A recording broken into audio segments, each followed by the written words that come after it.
Hello, welcome to the Bearcats Den with President Taylor. I'm Ivy Taylor, president of Rusk College, and your host. For today's show, we have a very distinguished guest, Dr. Donald Cole, professor of mathematics at Rusk College. Welcome, Dr. Cole. Thank you so very much for having me. We are so excited to have the chance to reflect on some of your many achievements.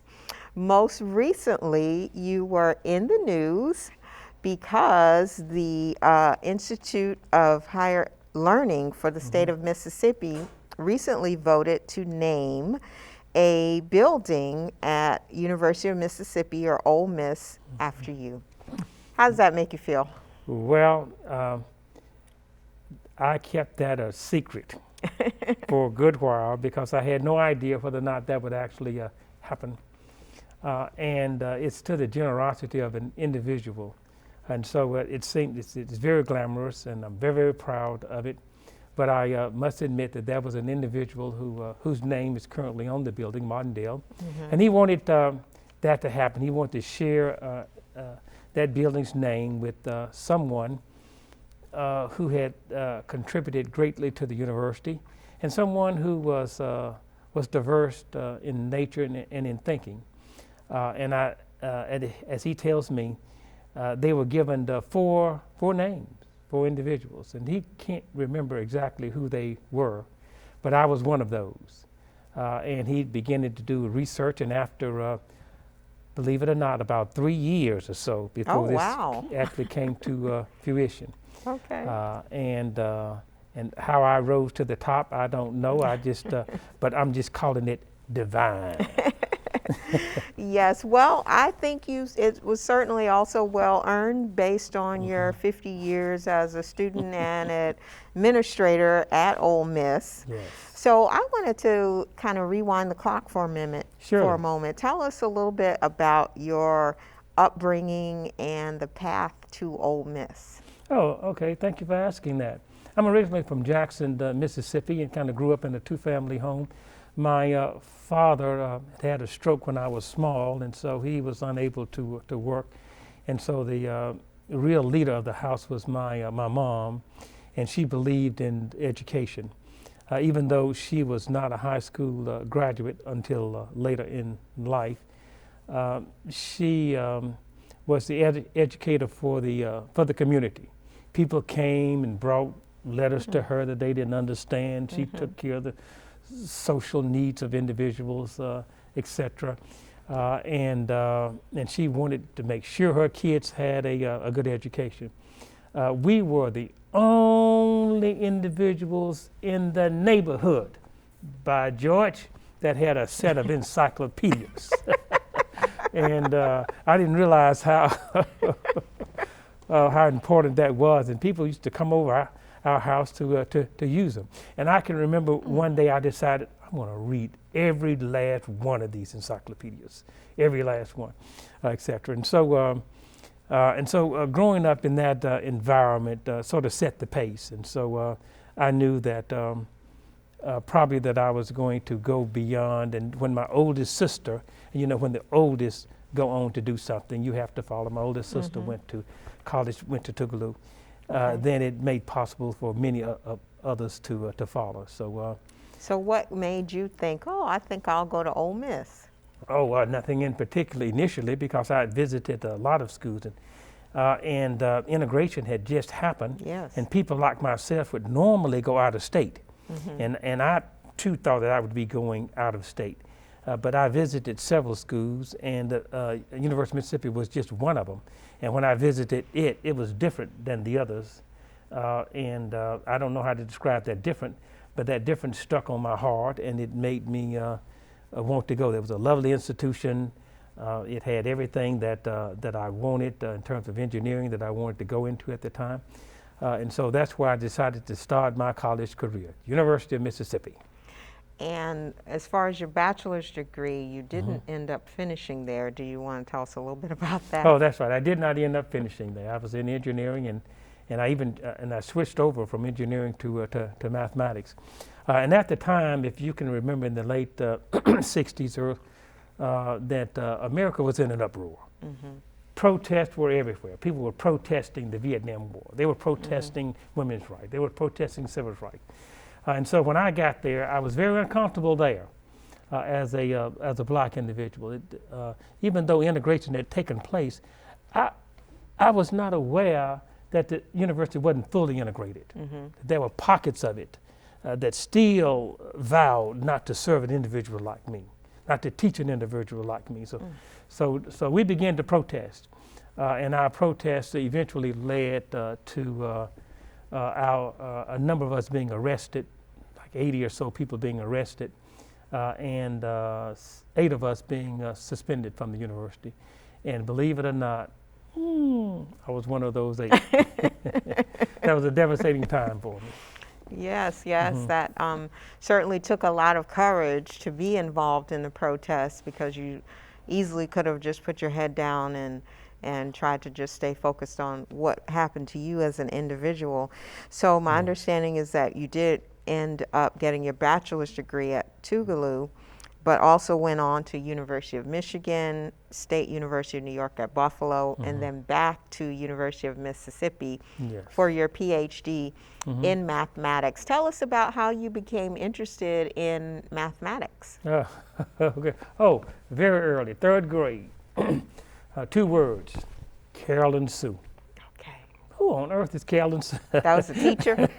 That was a little girl that I liked at the time. Okay. Yeah, and she wasn't good in math. Okay. And so I said to myself, oh man, I'm gonna work through my whole workbook, so if Carolyn Sue has any questions she wanted to ask me, I would have the answer, and she would fall madly in love with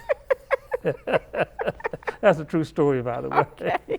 Yeah, so the instructor used to use my workbook as the key, etc. So I got interested in math fairly early, though, and it never left me. I think I decided one time, well, should I go into computer science? It was a hot field at the time, and I decided I'm going to stick with my love. And so, did anyone try to dissuade you from that?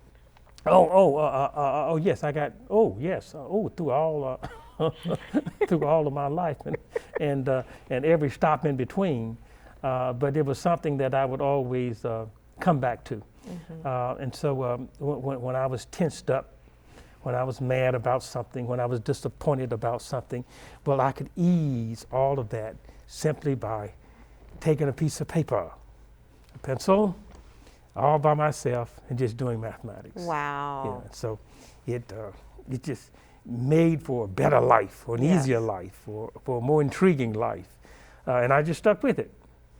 I know that many of our young black students are intimidated by mathematics or struggle in that area. What do you think, how do you believe that we can encourage stronger outcomes and better performance for our young people in relation to math, and also I would say the sciences, STEM?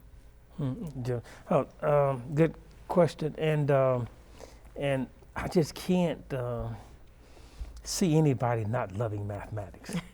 And I guess it's like some people can't see anybody not loving Shakespeare, etc. Give me a moment and let me just reflect back on something that we skipped over a little rapidly, and that was the role of Tougaloo College in my life. Yes, yes. Because when I was first expelled, I couldn't go anywhere. No school in America would take me on my transcript. And so I was working in the steel mills in Gary, Indiana. Wow. When I got a call from Tougaloo College saying, "You're welcome here." And so that allowed me to be able to transition back into to college and to complete my degree in mathematics. But on to your other question about young people and mathematics. And I just believe that if they were introduced to the subject in the right way, that they could easily find the same love that I found for the subject. And even the students that I teach that say, "Oh, I can't stand mathematics," is a challenge for me because I don't believe it and I set out to prove them wrong.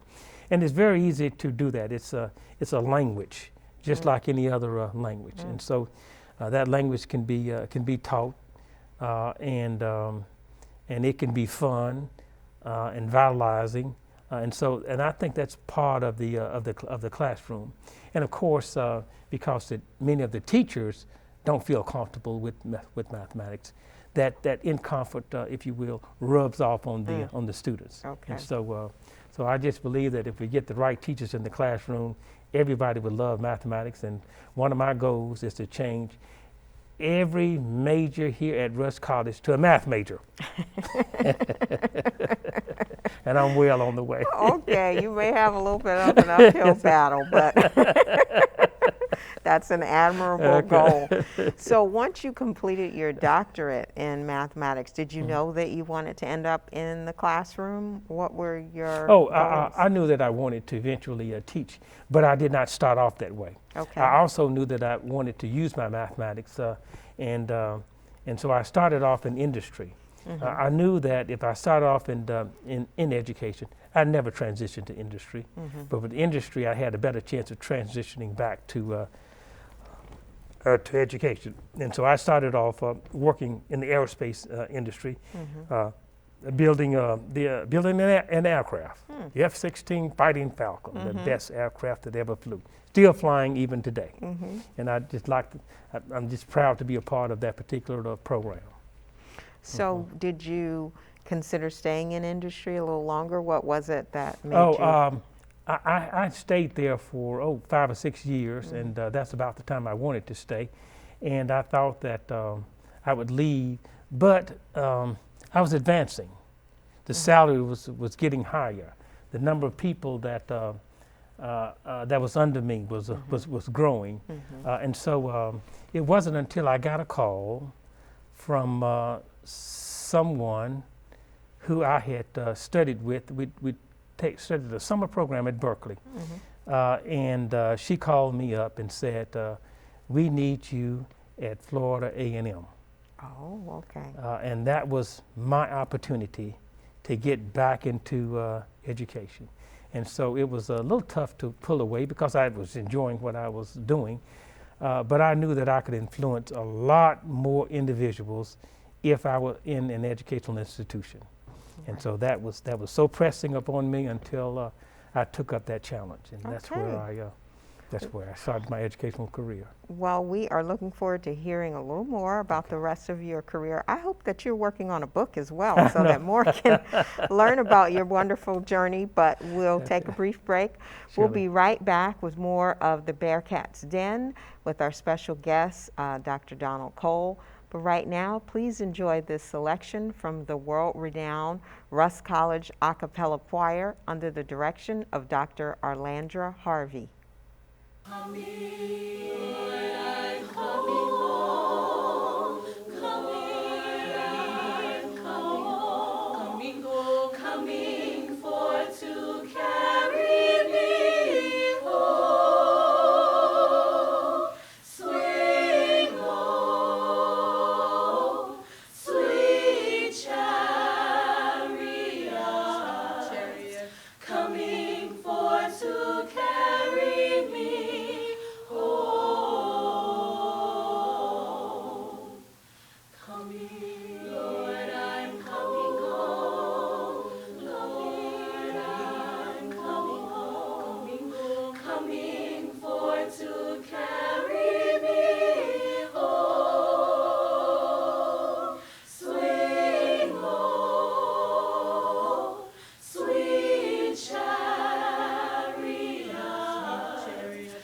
Coming for to carry me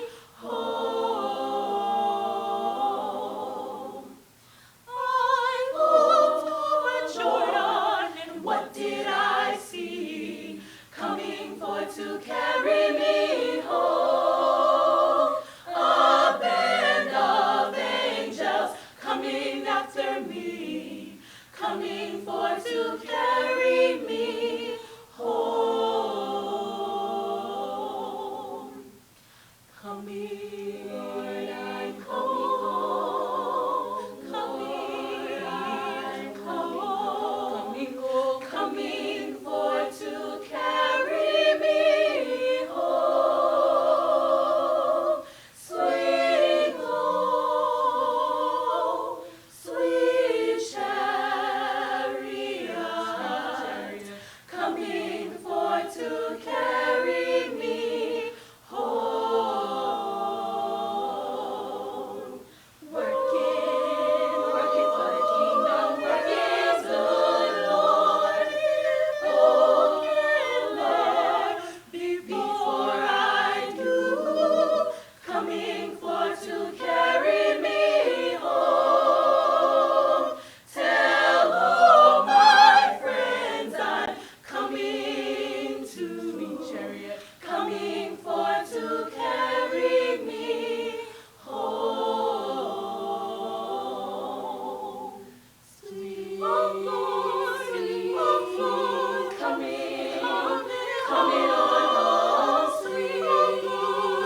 to carry me home. Sweet, sweet chariot, coming forth to carry me.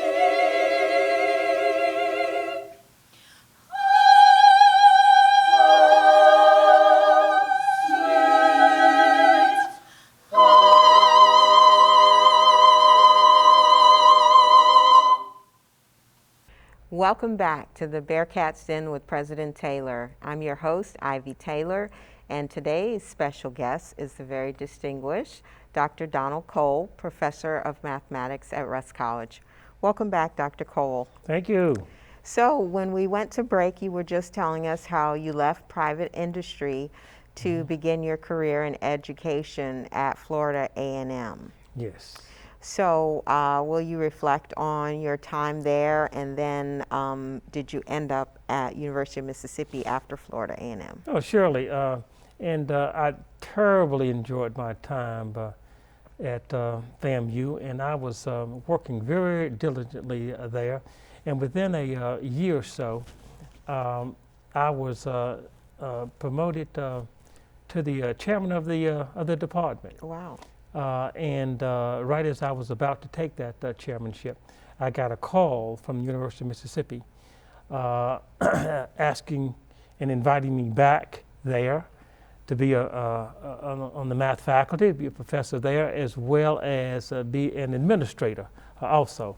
And I soon told them I appreciated it, but at the time I couldn't make that move and said no.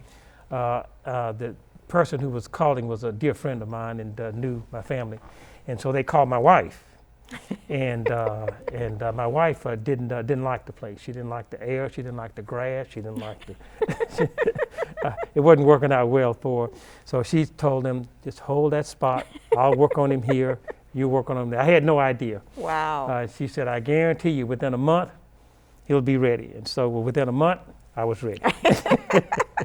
You fill in those details. But at any rate, it was nice to be back in Mississippi. My mother was still living, and so I'd just be a few hours from her. Closer to home. And she was aging at that time as well. And so, and I'd graduated from the university, and I knew a number of people there. And so it was not too difficult of a move, even though I hated to leave FAM.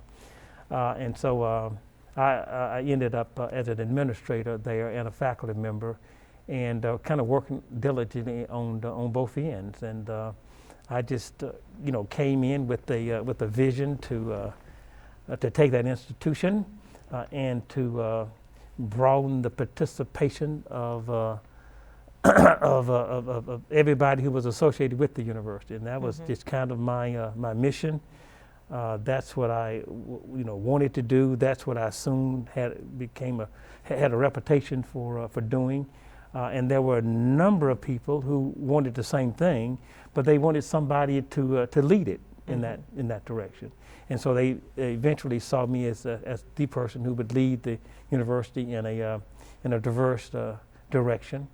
And that leads into how I probably got associated with Rush College as well. Okay. Do you recall first knowing about Russ College? Well, as a young person growing up in Mississippi, I'm sure you had some knowledge of Russ College. Sure, yeah. I think Tougaloo and Rush probably played each other, and they were kind of sister institutions. And so I always knew about the institution. I had not had opportunity to work with it. And so my working at the University of Mississippi gave me the first opportunity to work with Rust. And the past president's wife and I got to know each other because our offices were beside each other. She was a faculty there in social work, and I was a doctoral student there. And she got, in part of her dissertations, whatever, she would ask me some questions and whatever. And so we got to be friends, and then I got to know David as well, and he got to be friends. But in particular, as I began to write grants, I I wanted to have some Russ participation, and with Dr. Lampley and contacting him, and so we ended up working and getting the McNair grant, and that was 20 plus years ago, and the grant is still going today. And so I've produced a number of doctoral students through that grant, and a number of them have been from Rush College, and so that has been so pleasing to me. And so that would start bringing me up this way, and other people who wanted to do something with Russ, who was at Ole Miss, they would somehow contact me as well, and so I felt real good about being the intermediary between the two. Well, that must have been really interesting to have the chance to compare and contrast the resources and experience of two very different institutions. And you rose to the position of assistant provost at University of Mississippi.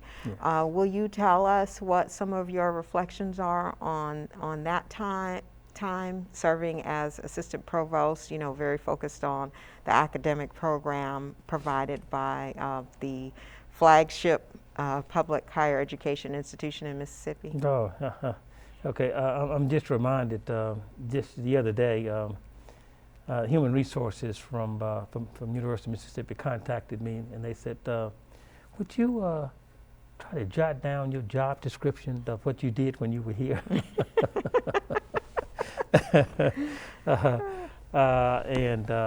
And because they've already probably taken about 10 people or so and hired to replace me. And so, so at any rate, I definitely enjoyed my tenure there, and the trust that people placed in me, and my ability to represent the university, and pretty much to drag and pull and sometimes even follow the university to make it a 21st century university. The academics were there, but the university had a bad name and a bad image, and I could serve to be a newer image for the university, and so you know, somehow representing the diversity of the university, and to make sure that in every crack and corner of the university that it was there, and so it was a real challenge toward that end.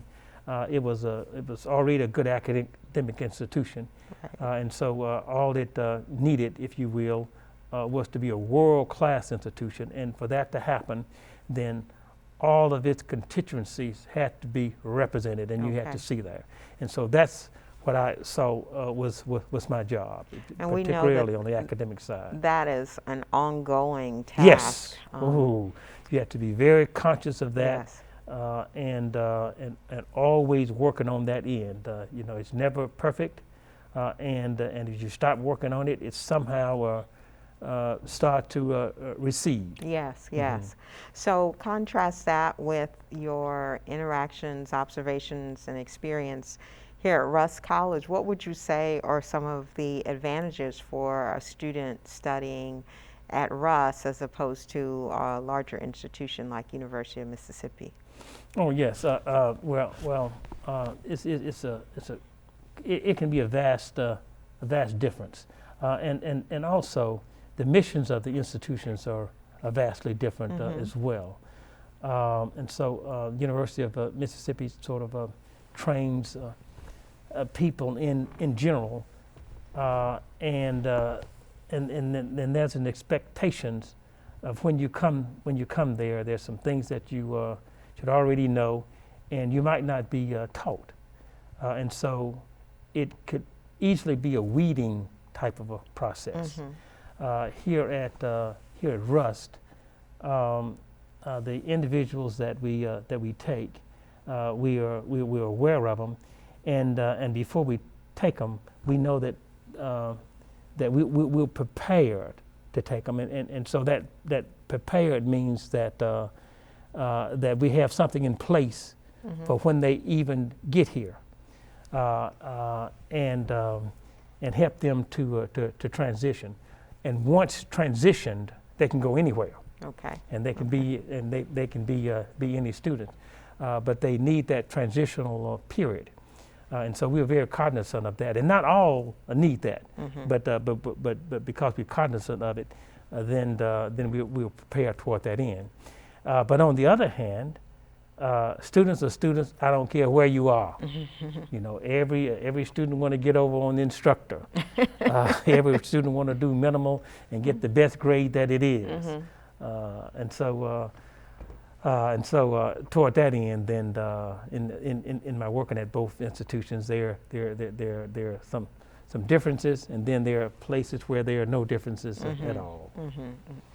Well, I know you spent a lot of your time at University of Mississippi focused on diversity. Yes. And while this is an HBCU, I'd be curious to know what your thoughts are on how we should possibly consider approaching diversity issues here at an HBCU.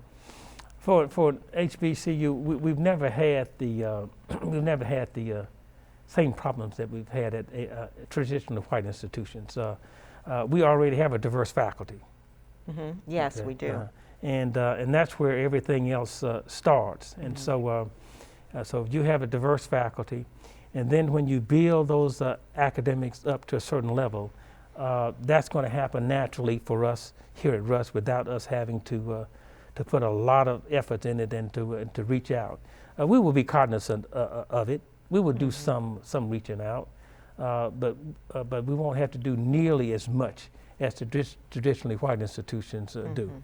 And so our diversity plan here is simply a strong faculty, good diverse faculty, good academics. We build it and they will come. Okay. Well, tell me a little more about what you've observed regarding students specifically in the sciences and math area here at Russ College. Well, the very first observation is that STEM students love STEM. And STEM students love STEM. I don't care where you are. It's just something about it that attracts you. So you look up and the stars and the sun, and they all move in a certain orbit. Why does that happen? That interests people for thousands and thousands of years. And it's the sciences that kind of tells that story.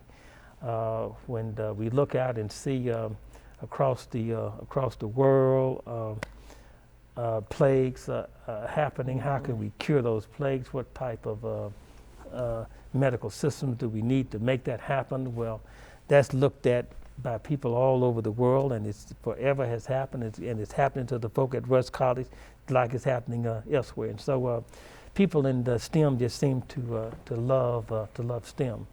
And so I'm kind of impressed with our facilities here as well, because we kind of have some fine facilities to teach them, and our programs are good programs of which we're steadily building and strengthening, every day. And so when we do that, we're just going to attract better students, and we're going to attract more students when we do that as well. And I am looking forward to partnering with you on that continued work. But you mentioned that it all comes back to that passion. You talked about that passion and the inspiration for that passion at an early age. And so it's exciting work for us to be nurturing that passion in our students and building up what we can offer to them. Thank you so much, Dr. Starts Cole. from the top.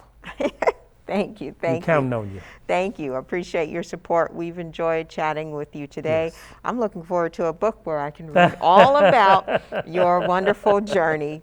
Thank you so much, Dr. Taylor. It's been a pleasure. Thank you. Thank you so much for tuning in to the Bearcats Den with President Taylor. We'll catch you next time.